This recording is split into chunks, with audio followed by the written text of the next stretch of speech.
Admiral Byrd was an American naval officer and explorer. He was the recipient of the Medal of Honor, which is the highest honor given by the United States.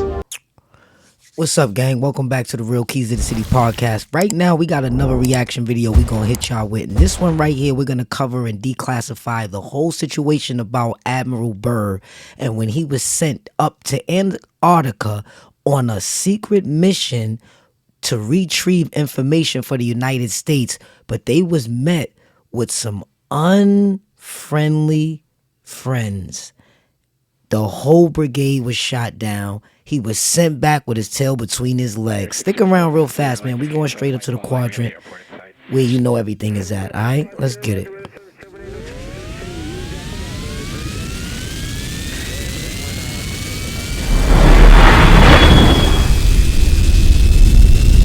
Matter of fact, we're going to take it on over to Antarctica. We're going to do this in Alaska, since this was taking place in Alaska. You know what I'm saying?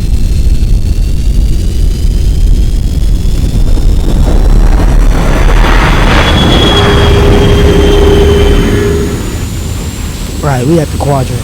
Let's get right to this, because this is about to get serious. Let me tell y'all something. If y'all didn't hear about this story, you're about to hear everything right now. Strap up, relax, let's go. Is there a great difference between the top of the world and the bottom of the world? There is. Now, the North Pole is the center of an ocean 10,000 feet deep. The South Pole, the center of a plateau, 10,000 feet high. The North Polar Sea is surrounded by continents slightly frozen. The Antarctic continent is surrounded by a belt of ice, frozen seas of at least 1,200 miles thick. Now the south is a plateau. It gets in some places 14,000 feet up. This is Admiral Byrd right here, guys. The area is about 15,000, and it's a little bit chilly up there. So there's that big difference between the top and bottom of the world. I don't think the north really isn't very cold up there on the Arctic Ocean. Compared to south. Admiral Byrd, we often hear it said that our young Americans now aren't as hardy as their forefathers. Do you think that Americans do measure up to the standards, the physical standards and morale standards of the past? I do. I don't believe that. I think they're just as hardy. Well, what would you say was the most valuable factor on an expedition? Is it morale or physical courage? Let's listen to his answers, guys. Sheer equipment. Well, I've always thought that loyalty was by far the most important trait. What is he talking about? Me, that when I first went down in 28, I couldn't possibly get through the winter night without a mutiny if I took more than 20 men. But to serve science, I had to take 42 men. Then I took 56 the next time, and so on. So, and I did find that loyalty was the most important thing during the winter night when it's very hard on your nerves. I think that's right. That's a very...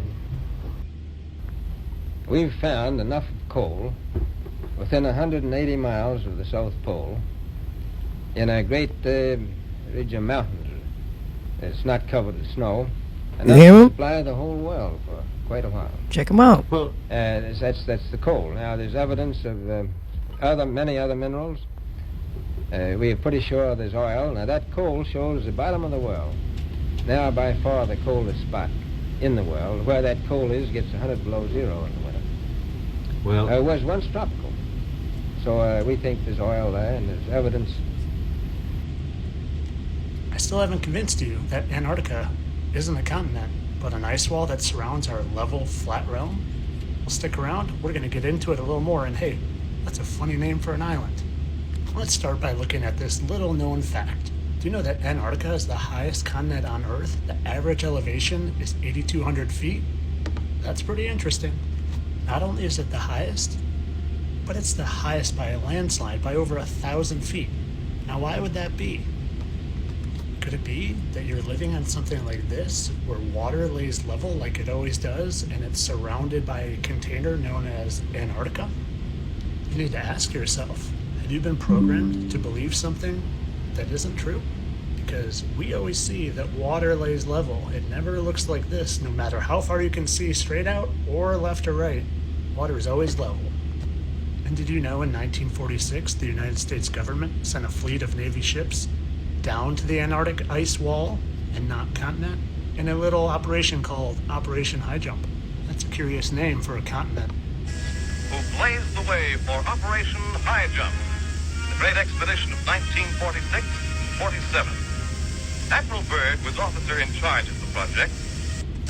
The rest of the Argosy pushed on, right up to the ice barrier of the Ross Sea. Up to the ice barrier of the ice barrier of the Ross Sea shelf. You see, they say that operation was about potentially seeking out and destroying a German base down there. But what I believe it was is exploration past the ice wall and seeing what was beyond, because we didn't know at that point. And what I think happened is they found the firmament. They found the barrier keeping us all here in this realm. Because the stories that came back after Operation Highjump were highly suspicious. They talked about seeing alien crafts and things like that, even to the point where Admiral Byrd put out a statement saying that he was worried that attacks in the future could be coming from the air, not the sea. You see, I don't think this Operation Highjump was about anything but testing the limits of where we live. Just like the Tower of Babel in the days of old when they were trying to... Check this out, everyone. This is some excerpts from Admiral Byrd's diary from when he travelled to Antarctica in 1947. Have a listen. February 19th, 1947. 0600 hours. All preparations are complete for flight north, and we are airborne with full fuel tanks at 0610 hours. 0620 hours. Fuel mixture on starboard engine seems too rich. Adjustment weighed, and Pratt & Whitney's running smoothly. 0730 hours. Radio check with base camp. All is well, and radio reception is normal. 0740 hours. Note a slight oil leak on starboard engine. Oil pressure indicator seems normal, however. 0800 hours. Slight turbulence noted from easterly direction at altitude of 2321 feet. Let's see if they're gonna cap us, y'all. Correction to 1700 feet. No further turbulence, but tailwind increases. Slight adjustment in throttle controls. Aircraft performing very well now. 0815 hours. Radio check with base camp. Situation normal. 0910 hours. Vast ice and snow below. Note coloration of yellowish nature and disperse in a linear pattern. Altering course for a better examination of this color pattern below. Note reddish or purple color also. Circle this area 2 full turns and return to assigned compass heading. Position check made again I think this is to when they base found the camp hole, y'all. and relay information concerning coloration of the ice and snow below. 0910 hours. Both magnetic and gyro compasses beginning to gyrate and wobble. There you go. We are unable to hold our heading by instrumentation. Take bearing with the sun compass, yet all seems well. The controls are seemingly slow to respond and have sluggish quality, but there is no indication of icing. Beyond the mountain range is what appears to be a valley with a small river or stream running through the center portion. There should be no green valley below. Wow. Something is definitely wrong and abnormal here. See this? Cannot see the sun anymore. We make another left turn and we spot what seems to be large animal of some kind below. It appears to be an elephant. No, A looks mammoth. more like a mammoth. This is incredible, yet there it is. Decrease altitude to 1,000 feet and take binoculars to better examine the animal. It is confirmed. It is definitely a mammoth-like animal. Report this to base camp. 10:30 hours. Encountering more rolling green hills now. The external temperature indicator reads 74 degrees Fahrenheit. It's crazy.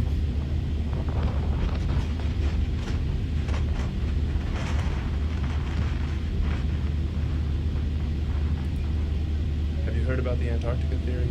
Well, there was an American aviator and explorer who wrote about his explorations in his diary, and his kids found this diary where he said he flew into an area that opened up in Antarctica, and he went into an area where it was lush. And as he got into this area, this is according to his own diary. You can look this up. These two UFO-type crafts came, and it took over his craft, and it guided him into this area. They ain't just tell us that though. And then they took him to meet somebody that he calls in his diary the Master. Right. The Master told him that they were wary of the nuclear bombs that were, being utilized. And they were wary of our experimentation with nuclear devices in wars because they're sharing this planet as well. Oh, shit. Now, there's an incredible story that was in Admiral Byrd's diary where he said he flew at Antarctica and he went into an area where it was lush and tropical almost. And as he got into this area, these two UFO-type craft, circular craft, flying saucers came and it took over his craft and it guided him into this area where they landed. And then they took him to meet somebody that he calls in his diary the Master. The guy, this Master, told him that they were wary of the nuclear bombs that had just, been utilized to drop the nuke on Japan and so forth. And they were wary of our experimentation with nuclear devices and wars because they're sharing this planet as well. Right. Admiral Byrd, our guest tonight, is not only our greatest living explorer, but he's been an inspiration to countless Americans. Admiral Byrd, you've been to both the North Pole and the South Pole. Is there any unexplored land left on this Earth that might appeal to adventurous young Americans? Yes, there is.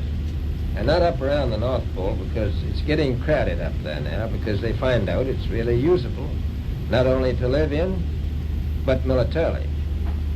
But strangely enough, there's left in the world today an area as big as the United States that's never been seen by a human being. And that's beyond the pole, What is he talking on the other about? side of the South Pole, from Middle America. And I think it's quite astonishing that there should be an area as big as that unexplored. It's a tremendous So challenge. there's a lot of adventure Yeah, it's a left big size if down you at tell the bottom truth. of world. Admiral, do you hope to see that? I do.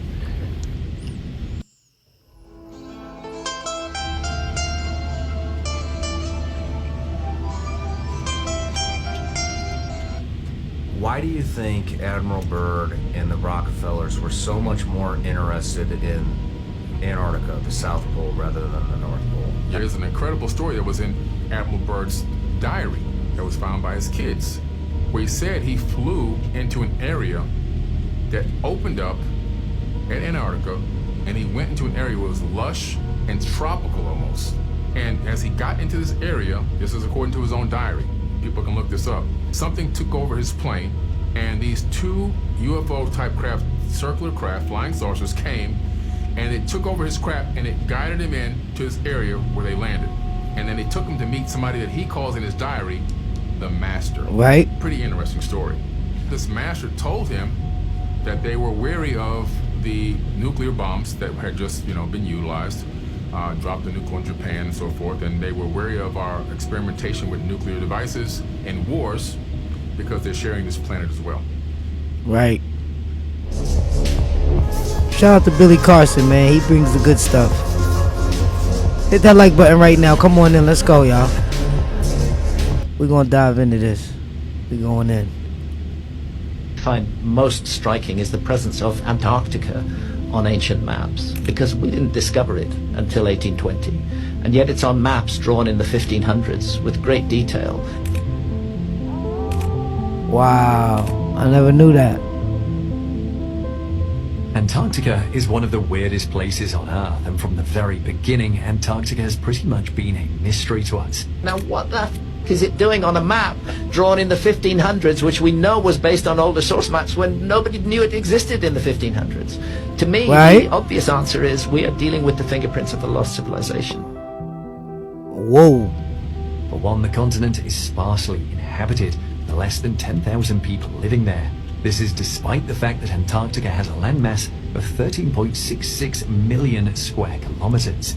As one of the most That is huge. uninhabited places in the world, Antarctica has been the subject of significant exploration, and many people have done their best to uncover some of its biggest secrets. Joe Rogan, arguably the world's most popular podcaster, has been one such person. Over the years, his podcast has played host to several scientists and explorers who have spoken about some of the secrets of this region that you... They keep saying 1946, then some saying 1947. Which one is it, man?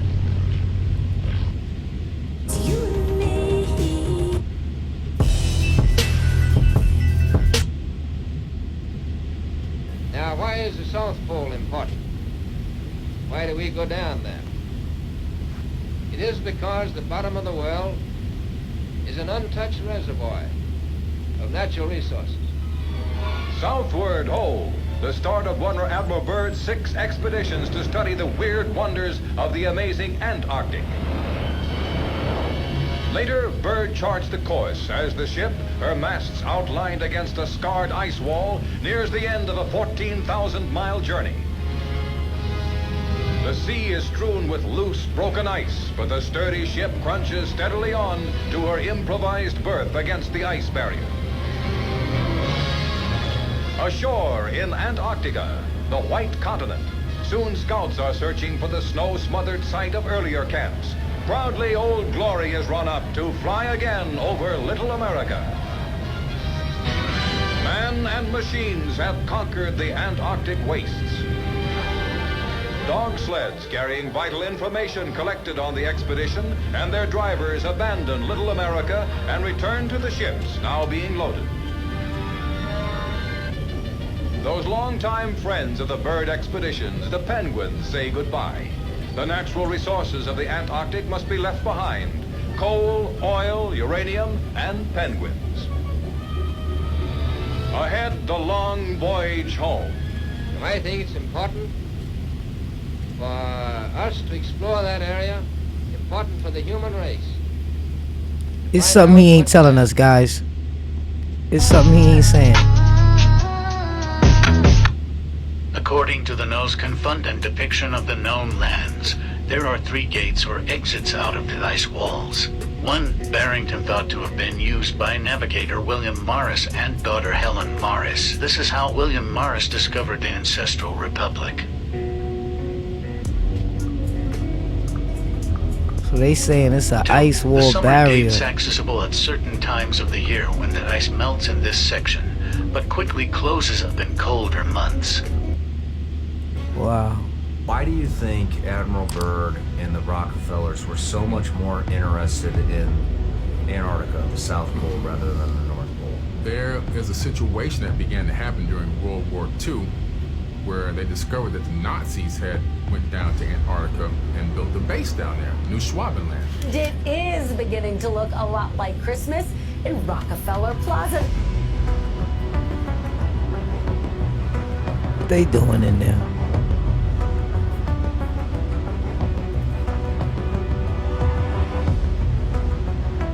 A lot of the world's leaders were there at the same time. They went to go meet with who? And Buzz Aldrin was invited. A space traveling, an astronaut goes down there to meet with who? He said the ultimate evil.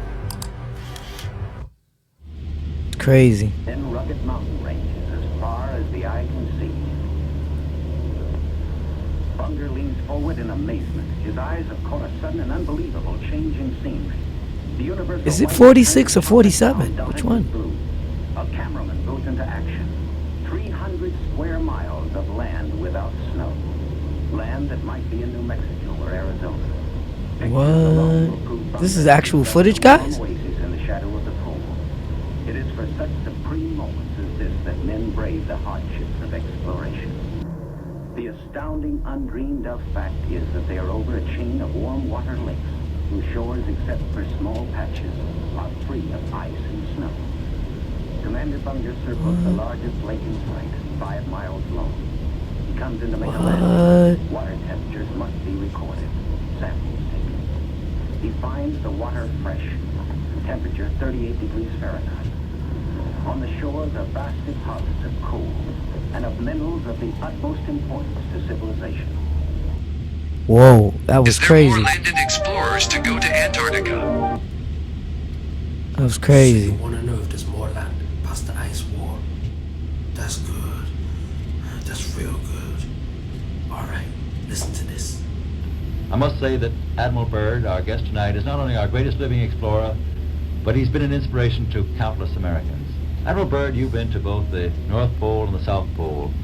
Is there any unexplored land left on this earth that might appeal to adventurous young Americans? Yes, there is. We've seen that.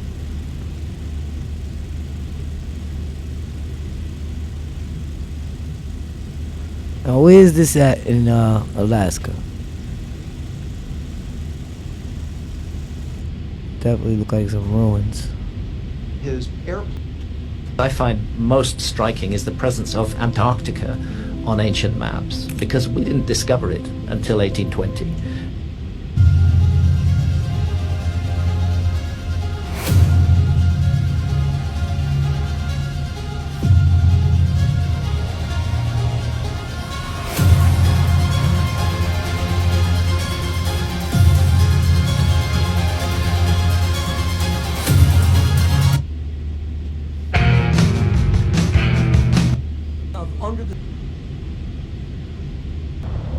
August 26, 1946. A U.S. scientific expedition called Operation Highjump departs for the South Pole. It is led by esteemed naval officer and explorer Admiral Richard Byrd. Look at him, he looks scared though, I ain't gonna lie. 1926, Byrd made worldwide headlines when he and Navy Chief Aviation Pilot Floyd Bennett became the first people to ever fly over the North Pole. In 1946, Byrd oversaw Operation Highjump, the largest Antarctic expedition to date. The massive military convoy included 13 ships, 33 aircraft, and 4,700 troops. That is a hell of a lot of troops. Sent down a flotilla of ships under command of Admiral Byrd, and they came back after about 9 months in Antarctica.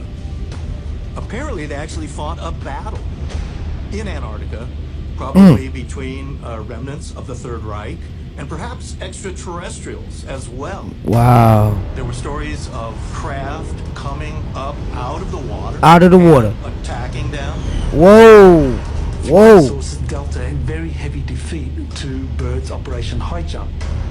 He gave a report in March of 1947 that said a new enemy had been discovered that could fly from pole to pole in an instant.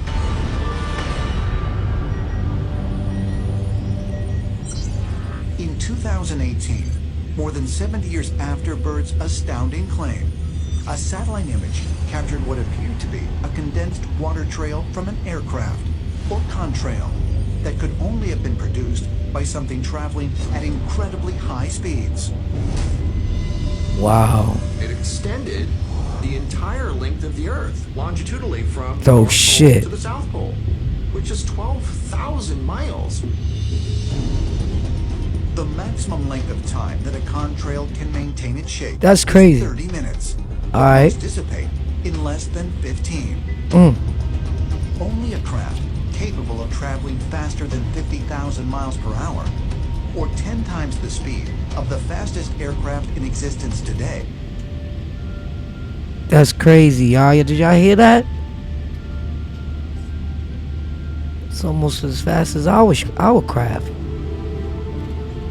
Admiral, you speak of the resources of Antarctica. What are they?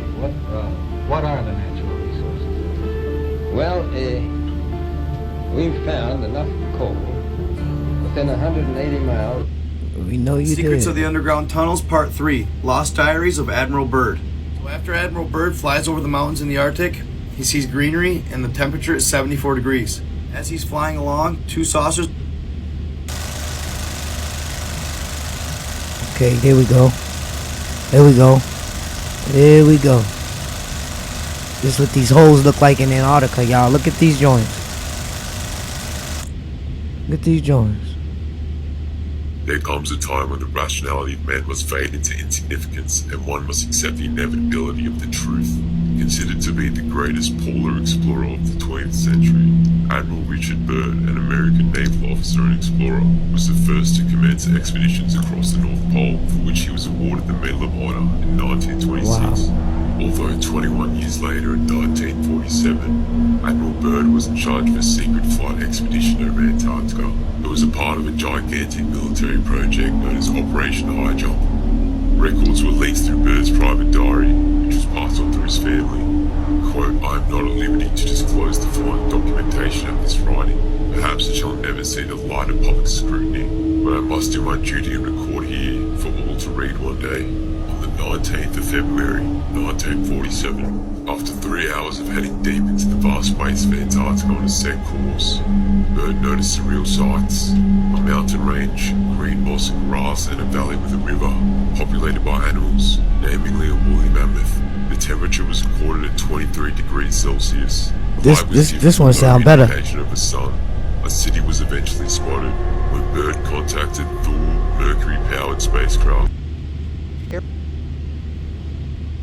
Hey, listen, man. This sounds really crazy, and they never ever wanted to tell us exactly what happened. Because as you see, the stories keep flip-flopping. But as we know, yes, he did get attacked by UFOs that was manned by Hitler. Hitler sent him to be attacked. Hitler put him down. Hitler took the whole goddamn crew out of existence and sent him back with his tail between his legs. And trust me, I'm pretty sure even to this day he still feel it. This one done got crazy, y'all, and this is a true story, y'all. Y'all could do your own research. Hit that like button and everything right now. Let me know exactly how you feel about this situation. Alright, to the next one. We out of here.